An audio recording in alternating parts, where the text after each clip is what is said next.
Election کے ذریعے سے ایک ایسی فتح حاصل ہوئی تھی اسلامی پارٹی کو کہ وہ وہاں پر کوئی انقلاب لا سکتی تھی. FIS کو ہوئی لیکن وہاں بھی فوج آ گئی. ہاں، لیکن اس کے علاوہ بات کیا ہے، وہاں دو چیزیں ایسی تھیں جس کی وجہ سے ایسا ممکن ہوا. نمبر ایک، وہاں سیکٹیرینزم بالکل نہیں. عرب ممالک کے اندر یہ فرقہ پرستی ہرگز نہیں ہے، چونکہ قرآن ان کی اپنی زبان میں ہے، وہ قرآن پڑھتے ہیں تو انہیں معلوم ہے کہ دین میں کیا چیز اہم ہے اور کیا کم اہم ہے، کیا چیز بنیادی ہے، کیا ثانوی ہے. نہیں فرقہ. اور نمبر دو، فیوڈلزم نہیں تھا. الجزائر نے فرانس سے آزادی حاصل کی ہے تو وہاں پر سب سے پہلے سوشلسٹ گورنمنٹ قائم ہوئی ہے، نظام وہاں پر فیوڈل ختم ہوا. ان دونوں چیزوں کا خاتمہ پاکستان میں کر دیجئے آپ تو پھر یہ ہے کہ شاید جمہوری عمل کے ذریعے سے بھی یہاں اسلام لایا جا سکے. اچھا، لیکن یہ کہ یہ جو چیزیں ہیں ان کے ہوتے ہوئے، کیونکہ نظام فیوڈل ہے، اس نظام کو بدلنے کے لیے تو انقلاب لانا پڑے گا.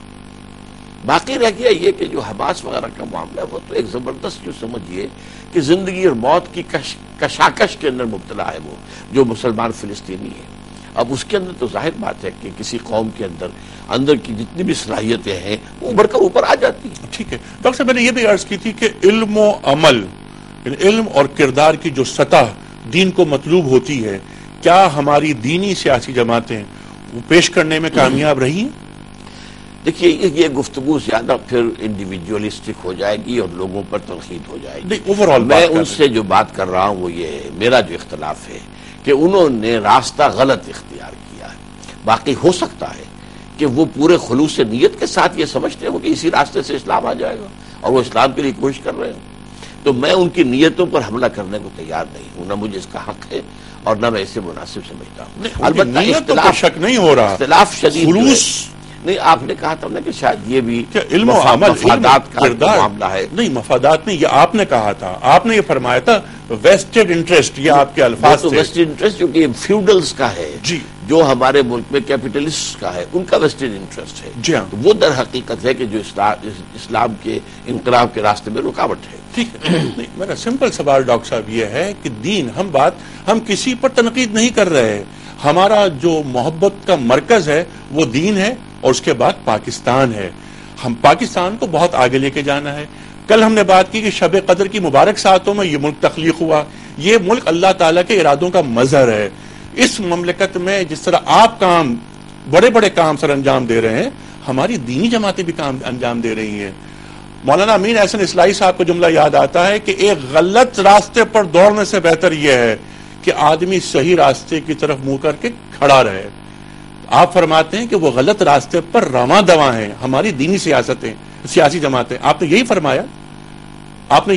جی جی بالکل یہی فرمایا.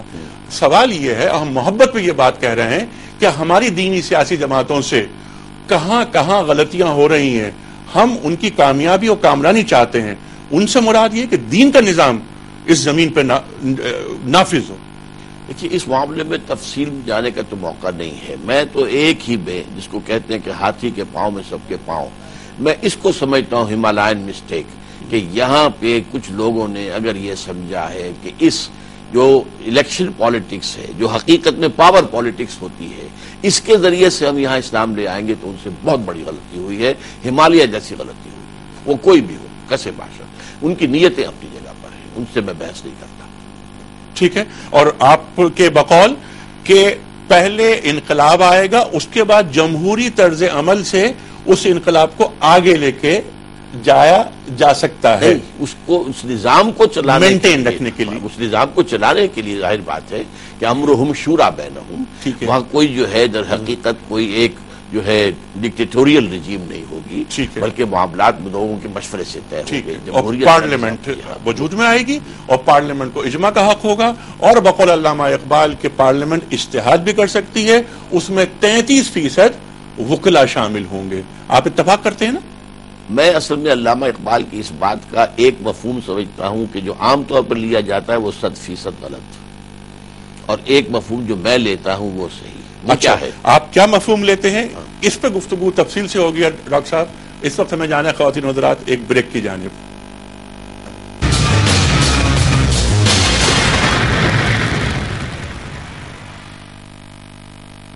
ویلکم بیک خواتین و حضرات. آغاز رمضان اسپیشل میں ایک بار پھر خوش آمدید. تشریف فرما ہے محترم ڈاکٹر اسرار احمد صاحب، تشریف لائے لاہور سے.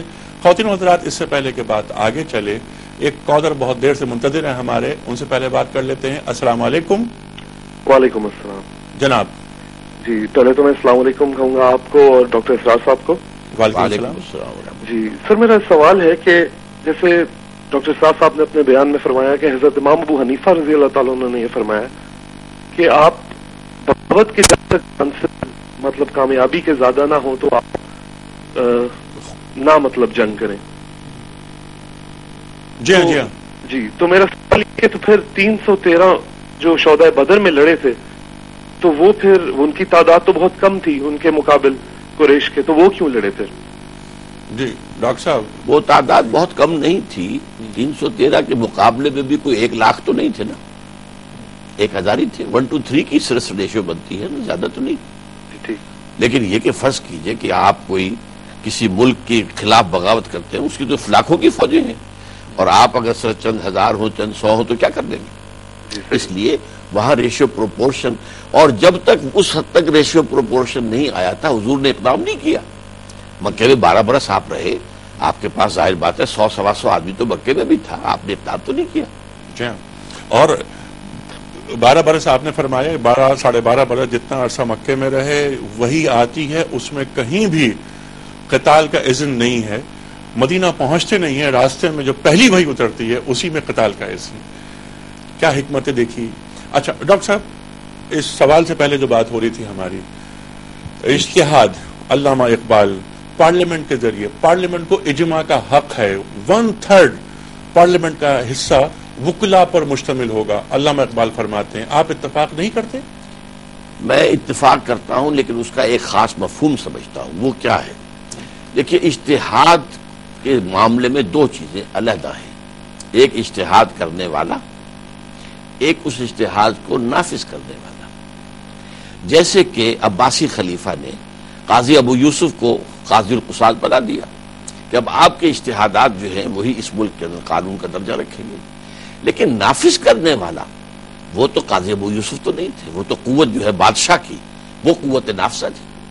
اسی طریقے سے آج سے آپ کو معلوم ہے تقریباً 300 برس پہلے جب یہ محسوس ہوا کہ فقہ حنفی کے اندر اب کچھ نئے فتاوی آنے چاہیے، اجتہاد ہونا چاہیے، تو شہنشاہ عالمگیر اورنگزیب نے تمام صوبوں کو لکھ دیا کہ ہر جگہ سے فقہا جو ہیں ان کو چن کر بھیج دیا جائے۔ انہوں نے فتاوی عالمگیری مرتب کیے۔ نافذ کرنے والا کون تھا؟ وہ تو عالمگیر تھا، اسی لیے ان کا نام ہی ہے فتاوی عالمگیری۔ اب یہ ہے کہ آئندہ اسلامی ریاست میں اجتہاد علماء کریں گے، اجتہاد ہر شخص کو حق حاصل ہے، یہ کسی کی جو ہے وہ جو ایسا نہیں کہ پراپرائٹری رائٹس ہوں کسی کے کہ وہی اجتہاد کرے۔ اللہ کی کتاب پڑھو، اللہ کی اور رسول کی احادیث پڑھو، اور جو بھی ہمارا تراث علمی ہے، فقہا کی آراء ہیں، ان کو دیکھو اور رائے قائم کرو۔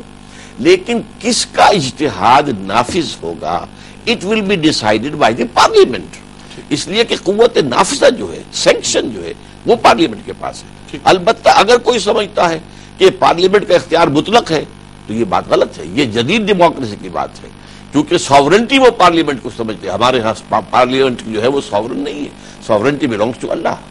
لہذا ہر اجتہاد کے بارے میں جو بھی پارلیمنٹ کرے گی، ہر شہری کو یہ حق حاصل ہوگا کہ عدالت کا کنڈا کھٹکھٹائے اور جا کر کہے کہ صاحب آپ کے دستور میں طے یہ ہے، no legislation will be done repugnant to the Quran and the Sunnah. اور یہ اجتہاد جو ہوا ہے، میں سمجھتا ہوں کہ یہ پورا یا اس کی فلاں